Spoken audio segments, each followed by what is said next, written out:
أعوذ بالله من الشيطان الرجيم. بسم الله الرحمن الرحيم. يا أيها الناس اتقوا ربكم الذي خلقكم من نفس واحدة وخلق منها زوجها وبث منهما رجالا كثيرا ونساء واتقوا الله الذي تساءلون به والأرحام إن الله كان عليكم رقيبا. اے لوگو، اپنے اس رب سے ڈرو جس نے تم سب کو ایک جان سے پیدا کیا ہے اور اسی سے اس کے جوڑے کو بنایا، پھر ان دونوں سے بہت سارے مرد اور عورتیں بکھیر دیں، اور اس اللہ سے ڈرو جس کا واسطہ دے کر تم ایک دوسرے سے اپنے حقوق کے سوال کرتے ہو، اور رشتہ داریوں سے ڈرو. بخاری اور مسلم کی ایک روایت ہے، حضرت ابو ہریرہ رضی اللہ عنہ سے مروی ہے. وہ فرماتے ہیں کہ اللہ کے رسول صلی اللہ علیہ وسلم نے ارشاد فرمایا: من كان يؤمن بالله واليوم الآخر فليصل رحمه. جو شخص اللہ پر اور آخرت کے دن پر ایمان رکھتا ہے اسے چاہیے کہ وہ صلہ رحمی کرے. قرآن پاک میں جا بجا رشتہ داروں کے ساتھ صلہ رحمی اور حسن سلوک کی تعلیم دی گئی ہے، اور احادیث نبویہ میں بھی کثرت سے رشتہ داروں کے ساتھ حسن سلوک اور صلہ رحمی کرنے کی ترغیب دی گئی ہے، اور صلہ رحمی کرنے والوں کے لیے فضیلتیں بیان کی گئی ہیں، اچھے وعدے بیان کیے گئے ہیں. سب سے پہلی بات یہ ہے کہ صلہ رحمی کہتے کسے ہیں؟ اپنے رشتہ داروں کے ساتھ اچھا برتاؤ کرنا، حسن سلوک کرنا، ان کے دکھ درد میں شریک ہونا، اور ضرورت پڑنے پر ان کا تعاون کرنا، ان کی مدد کرنا، یہ سب چیزیں صلہ رحمی کے اندر آتی ہیں. قرآن پاک کی اسی آیت میں صلہ رحمی کے تعلق سے فرمایا گیا کہ اور رشتہ داریوں سے ڈرو، یعنی انہیں توڑنے سے اور انہیں بگاڑنے سے ڈرو، ان کا خیال کرو. اور 5ویں پارے میں آیا ہے وَبِالْوَالِدَيْنِ إِحْسَانًا وَذِي الْقُرْبَى. والدین کے ساتھ حسن سلوک کرو اور رشتہ داروں کے ساتھ حسن سلوک کرو. اور وہ حدیث جو ابھی آپ کے سامنے ذکر کی گئی، حضرت ابو ہریرہ رضی اللہ عنہ کی روایت: من كان يؤمن بالله واليوم الآخر فليصل رحمه. جو شخص اللہ پر اور یوم آخرت پر ایمان رکھتا ہے اسے چاہیے کہ وہ صلہ رحمی کرے. اور ایک دوسری روایت ہے، وہ بھی بخاری اور مسلم دونوں میں ہے، حضرت انس رضی اللہ عنہ سے مروی ہے. وہ فرماتے ہیں کہ اللہ کے رسول صلی اللہ علیہ وسلم نے ارشاد فرمایا: من احب ان يبسط له في رزقه وينسأ له في اثره فليصل رحمه. جو شخص چاہتا ہے کہ اس کے رزق میں وسعت ہو، فراوانی ہو، خوب اسے رزق ملے، اور اس کا نام اس دنیا سے جانے کے بعد بھی لوگ لیتے رہیں، وَيُنْسَأَ لَهُ فِي أَثَرِهِ، اور اس کا نام و نشان اس کے بعد بھی باقی رہے، لوگ اس کا ذکر خیر اس کے مرنے کے بعد بھی کریں، تو اسے چاہیے کہ وہ صلہ رحمی کرے. تو صلہ رحمی کرنے کی، رشتہ داروں کے ساتھ حسن سلوک کرنے کی تعلیم خود اللہ رب العزت نے بھی دی ہے، اور اللہ کے رسول صلی اللہ علیہ وسلم نے بھی دی ہے. اور بلکہ وعدہ فرمایا کہ جو شخص یہ چاہتا ہے کہ اس کے رزق میں فراوانی ہو، وسعت ہو، کشادگی کے ساتھ اسے رزق ملے، اسے چاہیے کہ اپنے رشتہ داروں کے ساتھ حسن سلوک کرے، اچھا برتاؤ کرے. لیکن رشتہ داریوں کے نبھانے میں، صلہ رحمی کرنے میں چند باتیں ملحوظ رکھنی بہت ضروری ہے. کچھ باتیں ایسی ہیں جن کی رعایت کرنا بہت ضروری ہے. نمبر 1، صلہ رحمی کرنے میں ایسا نہ ہو کہ آپ کسی گناہ کے مرتکب بن جائیں. یعنی کسی رشتہ دار کی رعایت کرنے میں اور اس کے ساتھ اچھا برتاؤ کرنے میں اس حد تک نہ پہنچیں کہ آپ کسی گناہ کا ارتکاب کر بیٹھیں. مثلا اس کے کہنے پر کسی گناہ میں شریک ہو جائیں، یا وہ کسی کام کا اہل نہیں تھا، آپ اسے وہ کام دلا دیں، آپ اس کے لیے ناجائز سفارش کریں، وہ حقدار نہیں ہے لیکن آپ پھر بھی جانتے ہوئے بھی اس کے لیے سفارش کر رہے ہیں۔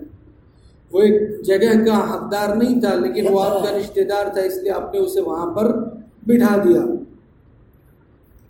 یہ گناہ ہے۔ تو رشتہ داری کی رعایت میں صلہ رحمی کرنے میں یہ نہ سمجھنا چاہیے کہ گناہ کرنا بھی جائز ہو جائے گا۔ اگر اس طرح سے کوئی بندہ کرتا ہے تو وہ صلہ رحمی نہیں ہوگی، وہ گناہ ہوگا۔ نمبر 2، صلہ رحمی اس وقت تک کی جائے جب تک صرف اس کا مقصد اللہ کو خوش کرنا ہو۔ اگر ہم صلہ رحمی کرتے ہیں، رشتہ داروں کے حقوق ادا کرتے ہیں، ان کے ساتھ خوش اخلاقی کے ساتھ پیش آتے ہیں، دکھ درد میں شریک ہوتے ہیں اور وقت پڑنے پر ان کا تعاون کرتے ہیں، اور پیش نظر اللہ کی رضا نہیں بلکہ دکھاوا ہے، اپنی ناک کو بچانا ہے، لوگ کیا کہیں گے اس سے بچنا ہے، تو پھر اس طرح سے برتاؤ کرنے پر صلہ رحمی کا جو ثواب ذکر کیا گیا ہے وہ ملنا بہت مشکل ہے، کیونکہ کوئی بھی نیکی، صلہ رحمی کرنا یہ فی نفسی ایک نیکی ہے، بذات خود ایک نیکی، ایک ثواب کا کام ہے۔ اگر کسی نیکی کو صرف اللہ کی رضا کے لیے کیا جائے تبھی اس پر ثواب ملتا ہے، لیکن ریا ہو، نام و نمود ہو، دکھاوا ہو، دوسروں کو خوش کرنا مقصود ہو، رسم و رواج کی پابندی میں ہو، لوگ کیا کہیں گے اس سے بچنے کے لیے ہو، تو ظاہر بات ہے کہ اس میں خلوص نہیں، اللہ کی رضامندی پورے طور پر شامل نہیں ہے۔ اس لیے صلہ رحمی کی جو فضیلتیں ہیں اس صورت میں ملنا بہت مشکل ہے۔ اور تیسری بات جس کا لحاظ رکھنا ضروری ہے وہ یہ ہے کہ جب آپ کسی کے ساتھ صلہ رحمی کریں تو پھر بدلے کے امیدوار نہ ہوں۔ اس امید سے کسی رشتہ دار کے ساتھ بھلائی آپ نہ کریں کہ وقت پڑنے پر وہ بھی آپ کا ساتھ دے، اس ارادے سے آپ کسی کا تعاون نہ کریں کہ وہ آپ کا تعاون کرے گا، اس ارادے کے ساتھ کسی کے ساتھ خوش اخلاقی سے پیش نہ آئیں کہ وہ آپ کے ساتھ خوش اخلاقی سے پیش آئے گا۔ آپ صلہ رحمی کر رہے ہیں، اچھا سلوک اس کے ساتھ کر رہے ہیں، اس کے دکھ درد میں آپ شریک ہو رہے ہیں، وقت پڑنے پر اس کا تعاون کر رہے ہیں، ان سب کے پیچھے نظر صرف اور صرف اللہ کی خوشنودی ہو، بدلے کا طلبگار بندہ نہ ہو۔ اگر بدلے کا طلبگار ہوگا تو حدیث پاک کے مطابق وہ شخص صلہ رحمی کرنے والا نہیں ہوگا۔ چنانچہ بخاری شریف کی یہ حدیث ہے، اللہ کے رسول صلی اللہ علیہ وسلم نے ارشاد فرمایا، ليس الواصل بالمكافئ ولكن الواصل الذي اذا قطعت رحمه وصلها۔ وہ شخص صلہ رحمی کرنے والا نہیں ہے جو بدلے کا طالب ہو، بلکہ صلہ رحمی کرنے والا صحیح معنوں میں وہ شخص ہے کہ جب اس کی رشتہ داری توڑی جائے، اس کے رشتے کو کاٹا جائے تو وہ اسے جوڑے۔ آپ جس کے ساتھ اس نے سلوک کر رہے ہیں وہ آپ کے ساتھ بدسلوکی سے پیش آ رہا ہے، آپ جس کے ساتھ خوش اخلاقی کے ساتھ پیش آ رہے ہیں وہ آپ سے بد اخلاقی سے پیش آ رہا ہے۔ صحیح معنوں میں صلہ رحمی کرنے والا وہی ہے۔ حدیث پاک میں اللہ کے رسول فرماتے ہیں، وَلَكِنَّ الْوَاصِلَ الَّذِي إِذَا قُطِعَتْ رَحِمُهُ وَصَلَهَا۔ صحیح معنوں میں صلہ رحمی کرنے والا وہ شخص ہے کہ جب اس کے رشتے کو کاٹا جائے اور اس کی رعایت نہ کی جائے، اس کے باوجود وہ شخص اس کی رعایت کرے، اس کے باوجود وہ شخص ان کے ساتھ خوش اخلاقی کے ساتھ پیش آئے، اس کے باوجود وہ شخص ان کے ساتھ صلہ رحمی کا برتاؤ کرے، معاملہ کرے۔ حضرت ام کلثوم رضی اللہ عنہا سے مروی ہے، وہ فرماتی ہیں کہ اللہ کے رسول صلی اللہ علیہ وسلم نے ارشاد فرمایا، افضل الصدقۃ الصدقۃ علی ذی الرحم الکاشح۔ سب سے بہترین صدقہ وہ ہے جو اس رشتہ دار پر کیا جائے جو آپ سے جلن رکھتا ہو، جو آپ سے بغض رکھتا ہو۔ اس میں کئی امتحانات ہوتے ہیں، یہ مجھ سے بغض رکھتا ہے، حسد رکھتا ہے، ایسے شخص کے ساتھ رشتہ داری نبھانا کیا؟ لیکن نہیں، فرمایا کہ بہترین صدقہ وہ ہے جو ایسے رشتہ دار کو دیا جائے جو آپ سے بغض رکھتا ہو. تو کہیں نہ کہیں ایک نہ ایک وقت ایسا آئے گا کہ وہ اس کا بغض ختم بھی ہو جائے گا آپ کے اس اچھے رویے کی بنیاد پر. ایک اور روایت ہے حضرت ابو ہریرہ رضی اللہ عنہ سے مروی ہے، اور فرماتے ہیں کہ ایک شخص اللہ کے رسول صلی اللہ علیہ وسلم کی خدمت میں حاضر ہوا اور آ کر کے عرض کرنے لگا کہ اللہ کے رسول، میرے کچھ رشتہ دار ہیں، صورتحال ایسی ہے کہ میں ان کے ساتھ صلہ رحمی کرتا ہوں، وہ میری حق تلفی کرتے ہیں، میں ان کے ساتھ حسن سلوک کرتا ہوں، وہ میرے ساتھ بدسلوکی سے پیش آتے ہیں، اور میں بردباری سے کام لیتا ہوں، کوئی غلطی ان سے ہوتی ہے میں معاف کر دیتا ہوں، درگزر کر دیتا ہوں، لیکن وہ مجھ سے جھگڑتے. آپ نے فرمایا کہ اگر واقعی ایسی بات ہے جیسا تم بیان کر رہے ہو تو تم انہیں گرم راکھ کھلا رہے ہو، اور ہر وقت تمہارے ساتھ اللہ کی طرف سے ایک مدد کرنے والا شامل ہے.